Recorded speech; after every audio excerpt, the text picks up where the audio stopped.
ராமாபுரம்ன்ற கிராமத்துல மக்கள் வாழ்ந்து வந்தாங்க. இந்த ஊர்ல எல்லாருக்குமே ஒரு விவசாய நிலம் வச்சிருந்தாங்க. ஆனா யாரோட நிலத்திலயும் விளைச்சல் விளையல. அதே ஊர்ல இருக்கிற காத்தவராயனோட நிலத்துல மட்டும் காய்கறிகள், பழங்கள் விளைஞ்சுது. அப்படி ஒரு நாள் ஏண்டி சாந்தாமணி, நம்ம ஊர்லயே நம்மளோட நிலத்துல மட்டும்தான் காய்கறி விளையுது. ஆமாங்க, அதுவும் உண்மைதான். இது ஆண்டவன் நமக்கு கொடுத்த பரிசுங்க. இத நம்ம எந்த ஒரு காரணத்துக்காகவும் தப்பா பயன்படுத்திடக் கூடாது. அடிப்போடி இருக்கி, இவ ஒருத்தி எப்ப பார்த்தாலும் நியாய தர்மம் பேசிக்கிட்டு இருப்பா. இப்படியெல்லாம் ஊர்ல இருந்தா பொழைக்க முடியாதுடி. நம்ம ஊர்லயே நம்ம கிட்ட தான் காய்கறி விளையுது. அதனால இந்த காய்கறிகளை நம்ம அதிக விலைக்கு விற்பனை பண்ணுனா நம்ம சீக்கிரமா பணக்காரனாயிடலாம். அப்படின்னு காத்தவராயன் தன்னோட நிலங்கள்ல விளையிற பழங்கள், காய்கறி எல்லாத்தையும் அதிக விலைக்கு விற்பனை பண்ணலான்னு நினைச்சான். மறுநாள் காய்கறி எல்லாம் அறுவடை செய்யறதுக்காக தன்னோட தோட்டத்துக்கு போறா. கடவுளே, என்ன ஒரு ஆச்சரியம்! இந்த ஊர்ல யாருக்குமே கிடைக்காத பாக்கியம் எனக்கு கிடைச்சிருக்கு. இது நல்லபடியா பயன்படுத்திக்க வேண்டியதுதான். அப்படின்னு காய்கறிகளை அறுவடை பண்ணிட்டு மறுநாள் அந்த காய்கறிகளை ஊருக்குள்ள விக்கிறதுக்கு போறான். வாங்கம்மா வாங்க, கத்திரிக்காய், தக்காளி, வெங்காயம், முருங்கைக்காய் எல்லாமே இருக்கு. வாங்கம்மா வாங்க, கூடையோட வாங்க, அள்ளிட்டு போங்க. அண்ணே, என்னண்ணே காய்கறிலாம் நல்லா சூப்பரா இருக்கு. 1 கிலோ தக்காளி எவ்வளோண்ணே? 1 கிலோ 105 ரூபாய். என்னோட கடையில இருந்து காய்கறிகளை வாங்கி சாப்பிட்டீங்கன்னா நீங்க ரொம்ப ஆரோக்கியமா இருப்பீங்க. அப்படின்னு காத்தவராய ரொம்ப அநியாய விலைக்கு காய்கறிகளை வித்தான். அண்ணே, என்னண்ணே சொல்றீங்க? 1 கிலோ தக்காளி 100 ரூபாயா? ரொம்ப அநியாய விலையா இருக்கு. பார்த்து சொல்லுங்கண்ணே. அம்மா, இந்த தக்காளி எல்லாம் முத்து முத்தான தக்காளி. எங்க கிட்ட வாங்குறதுக்கு இங்க கொடுத்து வச்சிருக்கணும். தக்காளி 100 ரூபாய், வெங்காயம் 205 ரூபாய், முருங்கைக்காய் 85 ரூபாய். அப்படின்னு காத்தவராய ரொம்ப அநியாயத்துக்கு விலைகளை உயர்த்தி சொல்றான். அந்த ஊர்ல வேற யாரு வீட்டிலையும் காய்கறி செடிகள் எதுவுமே இல்ல. அதனாலயும் அந்த ஊருக்கு வேற எந்த தள்ளுவண்டி கடைக்காரரும் வராதனால அந்த மக்களுக்கு வேற வழியே இல்லாம அவங்க கிட்ட இருந்துதா காய்கறிகள் வாங்க வேண்டிய கட்டாயம் இருந்துச்சு. அக்கா, கோமதேக்கா, இந்த காத்தவராயன்ன காய்கறிகள் எல்லாம் ரொம்ப விலை அதிகமா வச்சு வியாபாரம் பண்றாரு. ஆமாண்டி, அந்த அண்ணனை ரொம்ப அநியாயம் பண்றாருடி. இந்த ஊர்லயே அவரோட நிலத்துல தான் காய்கறி விளையுதுன்னு சொல்லிட்டு ரொம்ப அராஜகம் பண்றாரு. என்ன பண்றது, நமக்கோ வேற வழி இல்ல. அவர்கிட்ட தான் காய்கறி வாங்கணும். இப்படி அந்த ஊரில உள்ள மக்கள் எல்லாரும் காத்தவராயன் மேல ரொம்ப கோவமா இருந்தாங்க. அப்படி ஒரு நாள் ஊர்ல இருக்கிற எல்லாரும் காத்தவராயன் மேல புகார் கொடுக்கறதுக்காக ஊர் தலைவர் வீட்டுக்கு போறாங்க. அடடே, வாங்கப்பா வாங்க. என்ன எல்லாரும் ஒன்று கூடி வந்திருக்கீங்க? என்ன விஷயம்? தலைவரே, நீங்களே சொல்லுங்க. நம்ம ஊர்லயே நம்ம காத்தவராயனோட நிலத்துல மட்டும்தான் காய்கறிகள் விளையுது. நம்ம காத்தவராயன் கிட்ட மட்டும்தான் காய்கறிகள் வாங்க வேண்டியதா இருக்கு. அட ஆமாப்பா, இப்போ அதுக்கு என்ன? இவ்வளோ ஏன் ஊர் தலைவரான நானே அவங்கிட்ட தான் காய்கறி வாங்குற. இப்போ என்ன விஷயம்? அப்படின்னு தலைவர் ஊர்க்காரங்க கிட்ட சொன்னதுக்கு ஊர்க்காரங்க எல்லாருமா சேர்ந்து சொல்லிடுறாங்க. தலைவரே, காத்தவராயன் காய்கறிகள் எல்லாம் ரொம்ப அநியாய விலைக்கு விற்கிறான் தலைவரே. 1 கிலோ தக்காளி 100 ரூபான்னு சொல்கிறான். 1 கிலோ வெங்காயம் 200 ரூபாய் சொல்கிறான். இந்த மாதிரி காய்கறிகள் எல்லாம் ரொம்ப அதிக விலைக்கு வச்சு வியாபாரம் பண்ணுற தலைவரே. இல்லையே, காய்கறி எல்லாம் நல்ல விலையில தான் விற்கிறான்.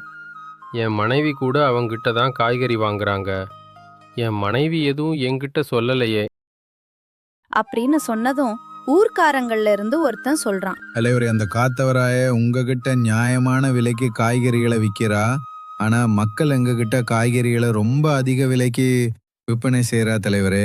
அப்படின்னு சொன்னதும் தலைவர் அந்த பிரச்சனைக்கு ஒரு முடிவு சொல்றாரு. சரிப்பா, எல்லாரும் நல்லா கேட்டுக்கோங்க. நாளைக்கு காத்தவராய காய்கறிகளை விற்கிறதுக்கு வருவான்ல, அப்போ நீங்க காய்கறி வாங்குங்க. நானும் காய்கறி வாங்க வரேன். அப்போ அவ என்ன விலை சொல்றான்னு பாப்போம். அப்படின்னு தலைவர் சொன்னதும் மக்கள் எல்லாம் அங்கிருந்து கிளம்பிடுறாங்க.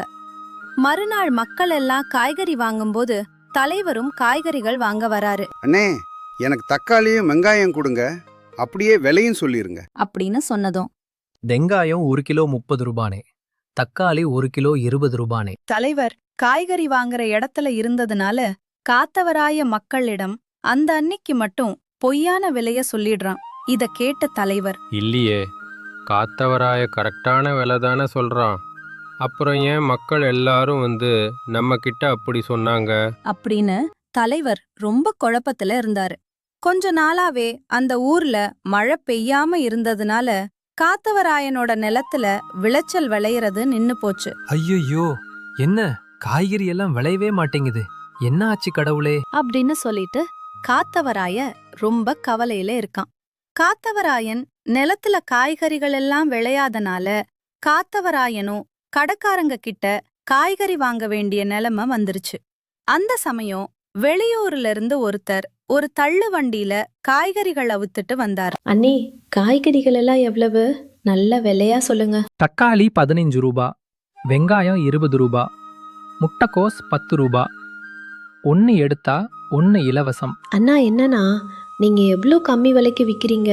நீங்க ரொம்ப நல்ல மனசுக்கார. ஏன் அப்படி சொல்றீங்க? என்ன பார்த்து? நான் சரியான விலைக்கு தானே விற்கிறேன். அப்படின்னு சொன்னதும் அந்த மக்கள் எல்லாரும் காத்தவராயனோட அருமை பெருமைய பத்தி சொல்லிடுறாங்க. அப்படின்னு சொன்னதும் அந்த தள்ளுவண்டிக்காரர் இப்படி சொல்றாரு. ஓ, அப்படியா விஷயம்? நீங்க ஒன்றும் கவலைப்படாதீங்க. தப்பு செஞ்சவங்க யாரா இருந்தாலும் தண்டிக்கப்படுவார்கள். ஏழைகளோட வயித்துல அடிக்கிறவங்கள நான் சும்மா விட மாட்டேன். அவருக்கு ஒரு பாடம் கற்பிக்காம நான் விட மாட்டேன். அப்படின்னு அந்த தள்ளுவண்டிக்கார மக்கள் கிட்ட சொல்றாரு. மறுநாள் காத்தவராயன் காய்கறிகள் வாங்கறதுக்காக அந்த தள்ளுவண்டிக்கார கிட்ட போறான். அண்ணே, காய்கறிகள் எல்லாம் எவ்வளவு? தக்காளி எல்லாம் எவ்வளவு? 1 கிலோ வெங்காய விலை என்ன? அப்படின்னு சொன்னதும் அவரு இப்படி சொல்றாரு. அண்ணே, 1 கிலோ தக்காளி 200 ரூபா, 1 கிலோ வெங்காயம் 250 ரூபா, பழங்கள் எல்லாம் எது எடுத்தாலும் 300 ரூபா. அண்ணே, என்னானே இவ்வளோ விலை அதிகமா விக்கிறீங்க? மக்களெல்லாம் எப்படின்னே வாங்குவாங்க? அப்படின்னு காத்தவராய அந்த தள்ளுவண்டி கடைக்காரர் கிட்ட கேட்டதும் அவரு இப்படி சொல்றாரு. என்ன, உங்களுக்கு வந்தா ரத்தம், மற்றவங்களுக்கு வந்தா தக்காளி சட்னியா? நான் இந்த ஊருக்கு காய்கறி விற்க வந்த முதல் நாளே இந்த ஊர்க்காரங்க எல்லா உண்மையும் என்கிட்ட சொல்லிட்டாங்க. இனிமேலாவது ஏழையோர வயித்துல அடிக்காம இருங்க அப்படின்னு அந்த தள்ளுவண்டிக்காரர் காத்தவராயன் கிட்ட சொல்லிடுறாரு. அத நினைச்சு காத்தவராயன் ரொம்ப குற்ற உணர்ச்சியா இருந்தா. நமக்கு இதுவும் வேணும், இன்னமும் வேணும். மக்களை ஏமாத்துனதுக்கு நம்ம நிலத்துல விளையிற அதிர்ஷ்டமும் போச்சு, மக்கள் நம்ம மேல வச்சிருந்த நம்பிக்கையும் போச்சு. அப்படின்னு சொல்லிட்டு காத்தவராயன் தன்னோட தப்ப உணர்ந்து தலைவர்கிட்ட தான் காய்கறிகளை அதிகமான விலைக்கு வியாபாரம் செஞ்ச உண்மைய சொல்லிடுறான். நம்ம கிட்ட இருக்கிற திறமையும் அல்லது பணமோ அல்லது புகழோ எதுவாக இருந்தாலும் சரி, நம்ம அத வச்சு மத்தவங்களுக்கு உதவ நினைக்கணும், அவங்கள அழிக்க நினைக்க கூடாது.